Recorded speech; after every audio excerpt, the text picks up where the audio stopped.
Magandang araw mga katuto.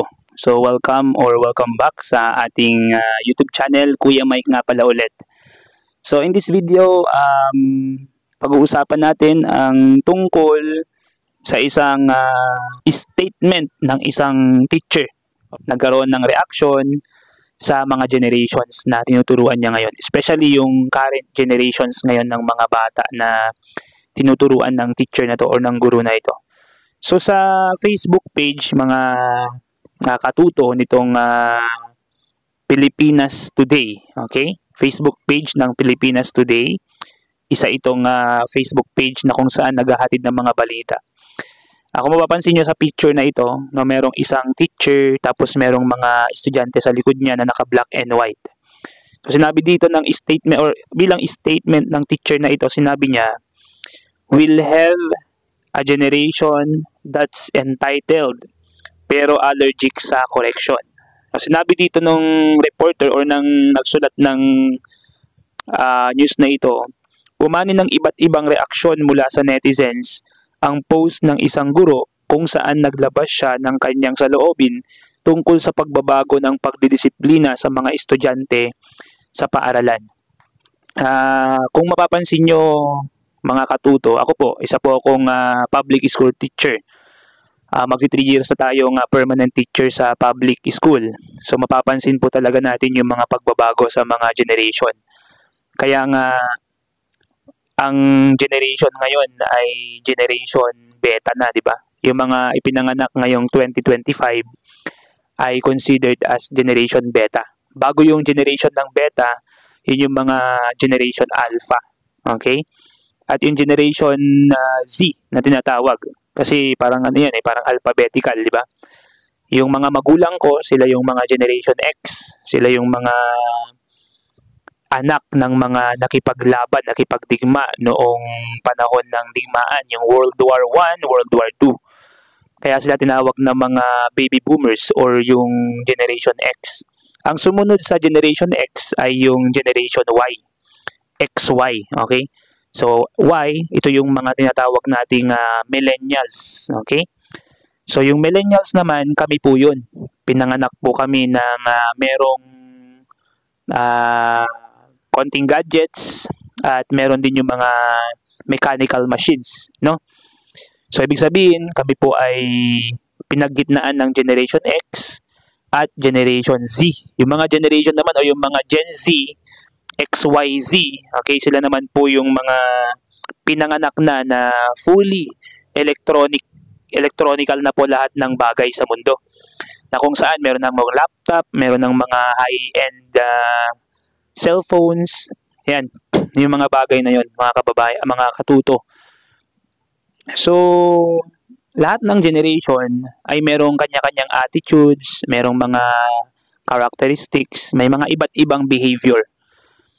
Minsan sa pag-uugali, may common na pag-uugali sila dahil nga siguro sa kung anong merong mga bagay, teknolohiya na nakapaligid sa kanila. So magandang gumawa ng study na ito, no?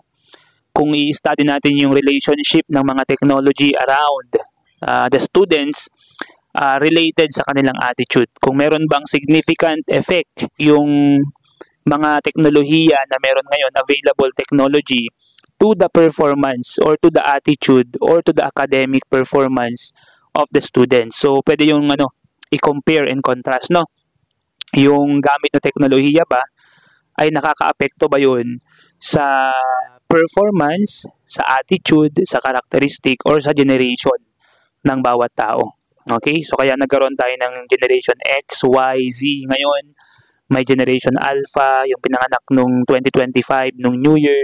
Generation beta po yun. At dahil po dyan mga katuto, nagkaroon ng comment or statement itong teacher na ito na itatago na lang po natin yung pangalan niya.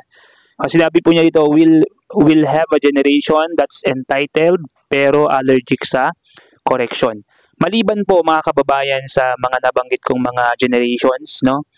At sa mga attitude na meron ang mga generations na ito, na dala-dala po nila habang lumilipas ang panahon.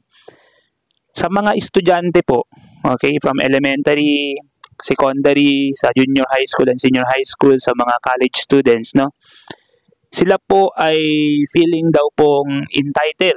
Ibig sabihin po ng entitled ay parang sila yung pinakang sentro ng lahat ng bagay. Okay? Bawal silang saktan sa loob ng classroom, ng teacher, bawal silang sigawan dahil may stress or made-depress daw ang bata or maaaring magpakamatay ang bata. Pero, ano po, entitled sila, ganun din, allergic din sila sa correction. Okay, kung mapapansin po ng mga teacher, pa-comment po kung totoo po itong statement ng ating featured teacher ngayong hapong ito. Okay? Totoo po ba na allergic sa correction yung mga kabataan ngayon? So kamakailan lang, no, meron po akong nakita ng mga estudyante, grupo po sila, may group activity po sila. So sinabihan ko sila na i-correct na nila yung mistake nila tungkol sa mga capital letters kasi po ako ay isang English major. Siyempre pag English major tayo, shout out sa mga English major pala dyan. Kung English major ka, nakikita mo kaagad yung mga errors sa writing, mga grammatical tenses, no, yung mga subject-verb agreement.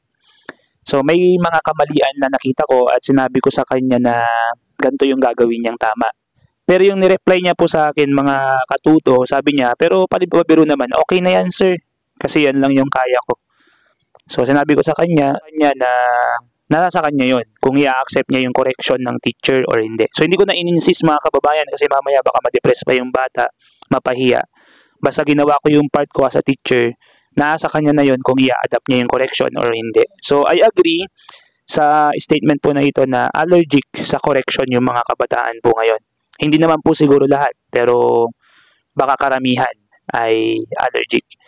So, yan lamang po yung gusto natin pag-usapan ngayon mga kababayan tungkol po sa mga nangyayari ngayon sa school, mga problem ng Department of Education. Napakadami nating dapat i-address, especially yung mismong sistema natin ay napakahirap. Yung sweldo ng mga teacher, yung mga attitude ng mga kabataan, yung overpopulation sa loob ng isang classroom, hindi na ma-handle or ma-manage ng mga teacher ang isang classroom sa sobrang dami. So nangyayari po talaga yan sa Department of Education. So hopefully ang gobyerno po natin ay mapansin yung mga gantong mga hinaing ng mga teachers, hinaing ng ating mga mamamayan, especially sa Department of Education. Wala naman po tayong magagawa kundi pag-aralin talaga yung mga anak po natin sa mga gantong sistema. So hopefully maayos yung sistema bago pumasok yung mga bata po natin or maging estudyante sa isang institution. So once again, this is Kuya Mike and see you po sa another video. So mag-subscribe at mag-comment po kayo sa ating video ngayon. Kuya Mike ulit, peace out.